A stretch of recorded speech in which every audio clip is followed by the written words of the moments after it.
Quality principles. See, only by adopting and practicing these principles, Toyota succeeded, Motorola succeeded, Ford succeeded.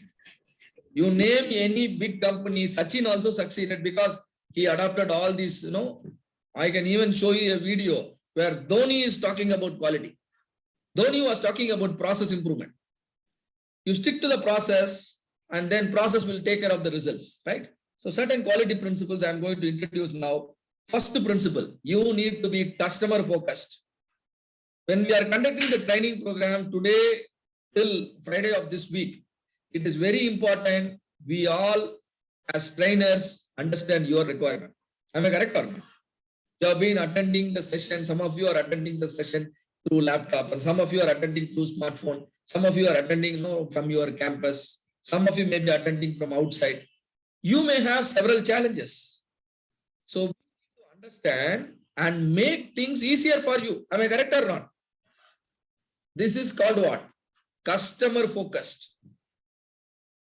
You need to visualize your customer and you need to understand their requirement. See, customer is not always end user. End user means the one who pays for your product. But the definition of customer in the world of Six Sigma actually means stakeholders. For example, you all go through the program and get a certificate and you are going to add in your profile saying that you are a certified green belt. Industry has an expectation. If you do not expectation, then the industry suffers by hiring you. And our name is also involved. So that means always you need to visualize the stakeholders. Stakeholder can be internal, can be external. We call them internal customer and external customer. And finally, the one who pays for the product, he is called the end user. So there is a clear boundary between end user, internal customer, external customer. If you are not able to figure out the boundary, then you may be in trouble dealing with the people. You may be in trouble while dealing with your customers, right? And strive to exceed their requirement. And next principle, you should have a process approach. Everything is a process. You take any company, small company to OEM. There are n number of processes inside. For example, some machining process will be there, and then some packaging process will be there, some dispatching process will be there, some billing process will be there, some payment process will be there. Everything is actually a process. Process means set of activities. An activity means an input is converted into desired form of output. So you must know your process, you must know its inputs, you must know its outputs. If you know this very clearly, you will be the best professional to handle any situation and solve any problem. These are all very simple things, but makes a big difference because we handle them very lightly. And then variation exists in all process. You have a sophisticated machines, you have highly talented people, and you have some mechanisms, and you think that all your products have the same dimension. All the product have the same features, but actually it is not so. When you use the same machine, produce 100 units, do you think all 100 units will be exactly same?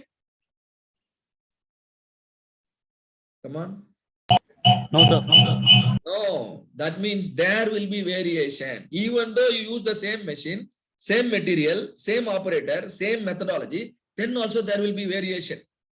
We think every single day is exactly 24 hours.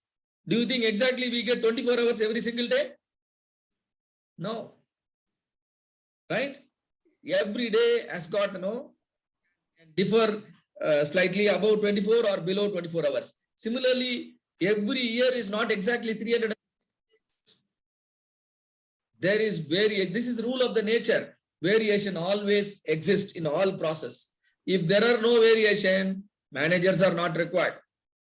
Our job market will be further down. So variation always exists. Reducing variation is the key to improvement.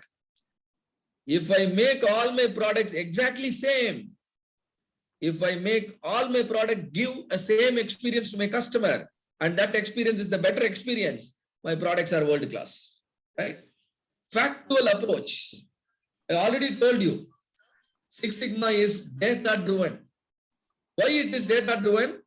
Because data can speak the fact. I want to solve a problem. How big is the problem or how small is the problem? Is that problem really a problem? You understand only by collecting data. So Six Sigma is a data-driven approach. We call it factual approach. Factual approach is important to decision making. And you should audit your suppliers. You should audit your vendors, in a ethical manner, in a proper manner, because you buy raw material from suppliers, you buy child components from your vendors, and all the raw material and the child component goes into your product. If all the raw material and child component quality is bad, do you think your final quality will be great?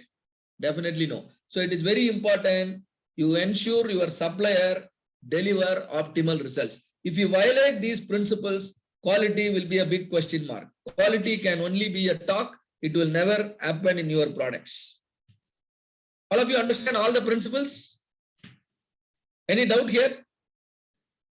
All of you, do you understand the principles? Yes or no? Yes, sir. I want all of you to Yes, understand the sir. principles. Yes, sir. I want, fantastic. And I want all of you to practice these principles. When you are doing the project, try to figure out the customer, try to figure out for whom you are solving the problem. He may be end user, or he may be a manager, or he may be owner of the company. Whose problem you are trying to solve? You should know. And what is the process that is giving a bad experience to your customer? That you must understand. And then you must go with the fact. You should never be biased, right? So this video